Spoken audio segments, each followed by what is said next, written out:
রাজ্যে পরিযায়ীদের মধ্যে দুরকম ছবি দেখা যাচ্ছে। হিন্দু হলে বিজেপি তাদের মোটা টাকা দিয়ে রাজ্যে ফেরত পাঠাচ্ছে ভোট দেওয়ার জন্য, আর মুসলিম হলে তাদের ভয় দেখানো হচ্ছে ডিটেনশন ক্যাম্পে রাখা হবে। আগামীকাল নির্বাচন মালদায়, তার আগে হাজার হাজার পরিযায়ী শ্রমিক ফিরতে শুরু করেছেন। তাদের মধ্যে আতঙ্ক, হয়তো ডিটেনশন ক্যাম্পে যেতে হবে, তার চেয়ে বাড়িতে থাকাই ভালো।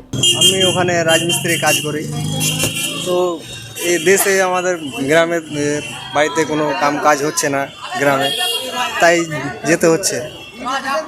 কতদিন আগে কাজে গেছিল? যাওয়া হলো 20 দিন হলো। হঠাৎ করে ফিরে আসলে কেন?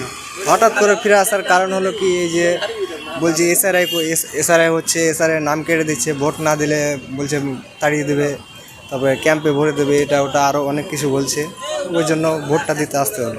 মুসলিমদের জন্য আলাদা করে কোনো ট্রেন নেই, একসঙ্গে বহু মানুষ ফিরছেন ট্রেনে করে। তারা বলছেন বিজেপি শাসিত রাজ্যগুলোতে প্রতিদিন হেনস্থার মুখোমুখি হচ্ছেন তারা, তবুও পেটের তাগিদে থাকতে হচ্ছে সেখানে। হয় কি, বড় বড় ইন্ডাস্ট্রি, বড় ঠিকাদার, বড় বড় যারা কোম্পানির লোক, তারা করে কি লেবারদেরকে বেশি পয়সা দেয়। এখানে যে কাজটা হয়তো পার ডে 600 টাকা, সেটা ওখানে হয়তো 2000 টাকা দিয়ে দিচ্ছে।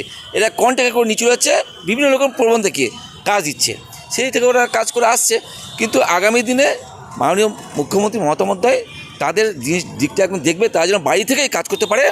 যেরকম আপনার বিভিন্ন কর্মসংস্থান করেছে, যেমন কর্মদিগন্ত থেকে শুরু করে সিলিকন ভ্যালি থেকে শুরু করে আপনার জাহাজ ফ্যাক্টরি, মেট্রো ফ্যাক্টরি, তাপ বিদ্যুৎ কেন্দ্র, আপনার জিন্দালরা যেরকম ফ্যাক্টরি বানিয়েছে, এরকম প্রচুর ফ্যাক্টরি কর্মসংস্থান হচ্ছে। 600টা করিডর তিনি তৈরি করেছেন, আমাদের মালদার উপর দিয়ে শিলিগুড়ি পর্যন্ত একটা করিডর তৈরি করছেন, এরকম কাজ করছেন।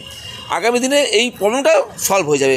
এবার নির্বাচনে মুসলিম ভোটারদের ভোট আটকানোর জন্য যাবতীয় খেলা শুরু হয়েছে। অনেকেই ভাবছেন হয়তো এবার ভোট না দিলে নাগরিকত্ব চলে যাবে, ফলে হাজার হাজার পরিযায়ী শ্রমিক ঘটি বাটি বিক্রি করে ফিরেছেন রাজ্যে। বিজেপিকে আটকানোই তাদের একমাত্র লক্ষ্য। ব্যুরো রিপোর্ট, পুবের কলম ডিজিটাল।